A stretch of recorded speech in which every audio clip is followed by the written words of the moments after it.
Hello everyone out there. My name is Tushir Jain and I welcome you all to my channel Money Plant. I hope you all are doing very good. तो guys आज की video में हम fundamental analysis करने वाले हैं Sumitomo chemicals India limited का।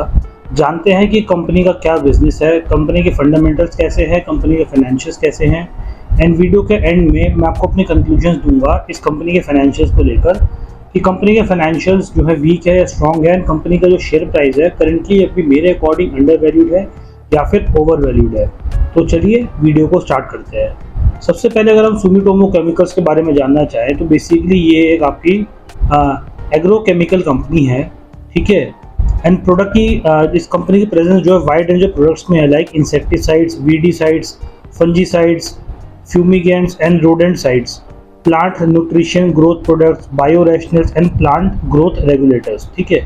The company is known for domestic marketing of proprietary products of its Japanese parent Sumitomo Chemicals Company Limited in agrochemicals, animal nutrition and environmental health business segment. तो basically ये animal related जो भी nutrition related products हो गए and plant की growth related जो products हो गए एंड इंसेक्टिसाइड, पेस्टिसाइड, वीडीसाइड्स, इन सब तरीके का काम करता है।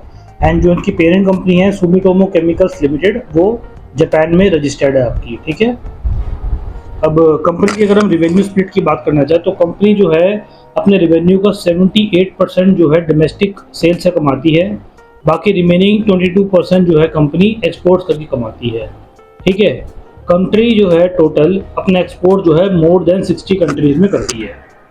अब हम थोड़ा बहुत जो कंपनी के एक बार जो इनके फंडामेंटल्स है उसको समझना चाहें अगर, तो कंपनी की मार्केट कैप करेंटली जिस डेट में वीडियो रिकॉर्ड कर रहा हूँ उस समय 20,443 करोड़ की कंपनी की मार्केट कैप है। तो ये एक लार्ज कैप की कैटेगरी, लार्ज कैप स्टॉक्स की कैटेगरी में आता है। फिर बात करके चले करंट रेशो की। करंट रेशो इस कंपनी का 3.1 है, ठीक है। एंड एटलीस्ट 1:1 होना चाहिए, बट 3.1 है तो काफ़ी अच्छा करंट रेशो है।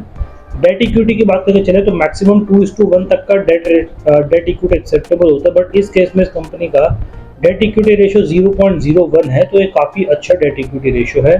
अब हम पिट्रियोस्की स्कोर की बात करके चले तो एटलीस्ट 7 till 9 ही होना चाहिए, एंड पिट्रियोस्की स्कोर कंपनी का 7 है, तो फाइनेंशियल्स पिट्रियोस्की स्कोर के अकॉर्डिंग इसके स्ट्रॉन्ग कंसिडर करे जाएंगे। अब हम रेवेन्यू की बात करके चले तो कम से कम कंपनी का 10% रेवेन्यू होना चाहिए, बट इस केस में सुमिटोमो केमिकल्स का -20% रेवेन्यू है।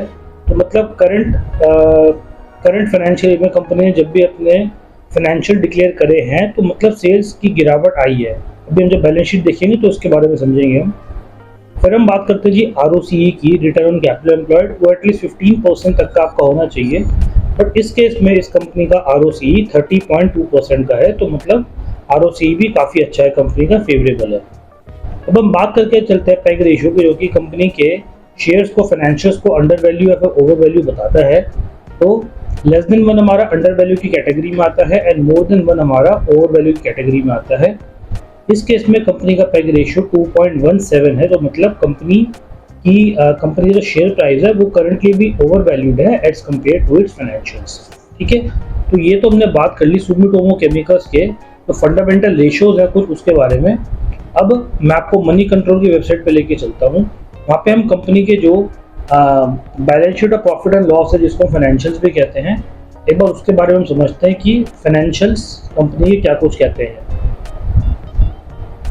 ठीक है। तो गाइस आप देख सकते हैं आपके सामने मनी कंट्रोल का जो वेब पेज है वो खुल के आ गया है। अब यहाँ पे अगर हम फाइनेंशियल्स में जाते हैं तो हम बैलेंस शीट को खोलेंगे एंड जो प्रॉफिट एंड लॉस है उसको ओपन करेंगे। साथ ही साथ में हम जो उसका कंसोलिडेटेड डेटा है उसको देख के चलेंगे, ना कि स्टैंड अलोन को, ठीक है। आप भी कोशिश कीजिए जब भी कोई आप किसी भी कंपनी का फंडामेंटल एनालिसिस कर रहे हैं तो आप उसके जो कंसोलिडेटेड फिगर्स है उसी को स्टडी करें, ना कि उसकी जो स्टैंड अलोन फिगर्स है उसको। सामने कंपनी का प्रॉफिट एंड लॉस अकाउंट खुल के आ चुका है, ठीक है। जिस डेट में मैं वीडियो रिकॉर्ड कर रहा हूँ कंपनी ने अभी तक अपने फाइनेंशियल ईयर 2024 के रिजल्ट सबमिट नहीं किए हैं अभी, तो हम 2023 के बेस पे ही हम डिस्कस करेंगे इसको, ठीक है। तो आप देख सकते हैं कि 2019 से लेकर 2023 तक कंपनी के सेल्स जो है एक थोड़े से इंक्रीजिंग पैटर्न में ही है।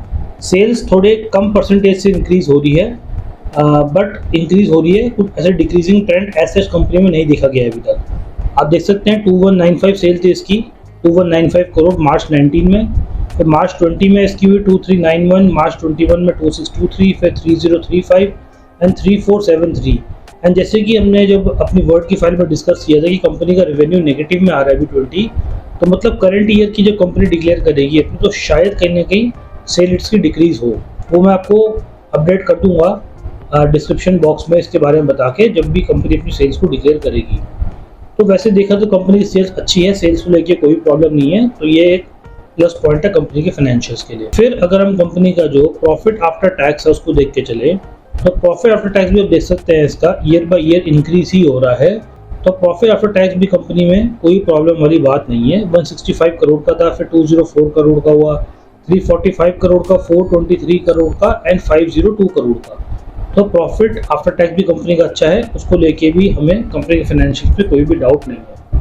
अब हम जरा एक बार जो कंपनी की बैलेंस शीट है उसको भी स्टडी करके देखते हैं एक बार। तो सबसे पहले हम जो स्टडी करें वो करेंगे ratio of equity capital to reserves and surplus. Equity share capital company की बस 2019 में 274 करोड़ की थी। उसके बाद इक्विटी कैपिटल की कांस्टेंट अभी 499 करोड़, तो लगभग 500 करोड़ के अराउंड कंपनी की इक्विटी शेयर कैपिटल है। अब अगर हम रिजर्व्स एंड सरप्लस की बात करके चले हैं, तो आप देख सकते हैं रिजर्व्स इसके ईयर बाय ईयर इंक्रीज ही हो रहे हैं, फ्रॉम 549 करोड़ टिल 1882 करोड़। तो मतलब ये कंपनी के लिए एक अच्छा पॉजिटिव पॉइंट है कि high reserves and low capital is always good for the financials of the company. ठीक है, तो ये भी कंपनी के लिए एक पॉजिटिव पॉइंट काउंट होगा।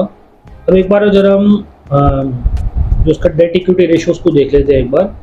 टोटल करंट लाइबिलिटी हमारी है 53.93 एंड इक्विटी शेयरहोल्डर फंड हमारे 2381। तो मतलब एक काफ़ी अच्छा रेशियो है। जैसे वर्ड फॉर्म में डिस्कस किया था हमने 0.01 के अराउंड है, तो लगभग इतने के आसपास ही इसका जो current ratio debt equity ratio है वो आना चाहिए। एक बार मैं आपके सामने कैलकुलेट करके भी दिखा देता हूँ। 54 लेके चल रहे थे, 53.93.2381। तो आप देख सकते हैं 0.022 के अराउंड इसका जो डेट इक्विटी रेशियो वो आ रहा है। तो कंपनी का non current liability to equity share holder funds का रेशियो भी अच्छा ही है।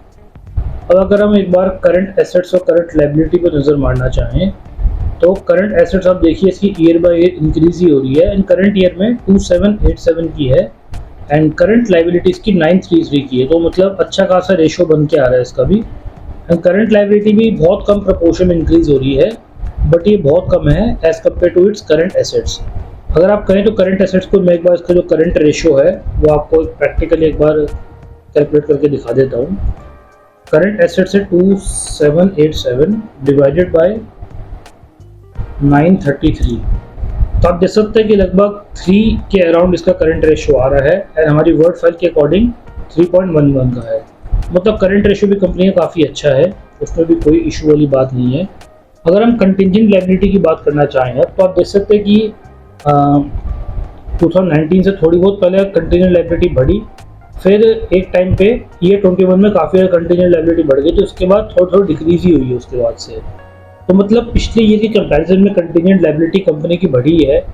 तो मतलब कंपनी को कहीं ना कहीं ऐसा लग रहा है कि कोई ना कोई उसकी ऐसी लायबिलिटी जो इस ईयर में मैच्योर हो सकती है, तो कंपनी ने उस चीज़ का प्रोविजन बनाते हुए अपनी फाइनेंशियल्स में उसको रिकॉर्ड कर लिया है। तो हो सकता है कि इतने की लायबिलिटी इस बार कंपनी रियलाइज हो पाए। तो कंपनी ने रिकॉर्ड करके इसको अच्छा ही किया है एंड फेयर डिस्क्लोजर अपने फाइनेंशियल्स को लेके दिया है। तो गाइस यही था सुमिटोमो केमिकल्स इंडिया लिमिटेड के फाइनेंशियल्स एंड फंडामेंटल्स के बारे में। अगर मैं आपको इसके कंक्लूजन देते हुए अपना इसके फाइनेंशियल्स के बारे में कुछ कमेंट करना चाहूँ, तो कंपनी के फाइनेंशियल्स काफ़ी अच्छे हैं, काफ़ी स्ट्रॉन्ग है। कंटिंजेंट लायबिलिटी भी कंपनी की कम है, करंट एसेट्स अच्छे हैं, करंट लायबिलिटीज कम है, डेट इक्विटी रेशियो कंपनी का अच्छा है, मार्केट कैप भी लार्ज कैप स्टॉक्स कैटेगरी में आता है, पेट्रोसिस स्कोर भी 7 है इसका, आरओसी भी काफ़ी अच्छा है। बट सेल्स थोड़ी सी कम हुई है करंट ईयर में। जब डेटा करंट ईयर का आएगा 2024 का, मैं उसको आपके लिए अपडेट कर दूंगा। तो फाइनेंशियल्स कंपनी की गुड है, स्ट्रॉन्ग है, पॉजिटिव है। अगर मैं अब अंडर वैल्यू ओवर वैल्यू के पॉइंट से बात करना चाहूँ, तो थोड़े बहुत कंपनी के शेयर्स अभी ओवर वैल्यूड में है as compare to financial, because PEG ratio उसका ग्रेटर देन 1 कैटेगरी में भी आ रहा है। तो गाइस, अगर आप भी सुमिटोमो केमिकल्स इंडिया लिमिटेड में इन्वेस्ट करना चाहते हैं तो ज़रूर आप सबसे पहले अपनी खुद की डिटेल रिसर्च कीजिएगा। उसके बाद आप मेरी इस वीडियो का रेफरेंस भी ले सकते हैं अपनी रिसर्च को अच्छा बनाने के लिए। तो गाइस, ये वीडियो को कैसी लगी ज़रूर मुझे आप उस चीज़ के बारे में कमेंट सेक्शन में बता सकते हैं। एंड इसी प्रकार की वीडियोस के लिए बने रहेगा मेरे चैनल मनी प्लान के साथ। Thank you so much.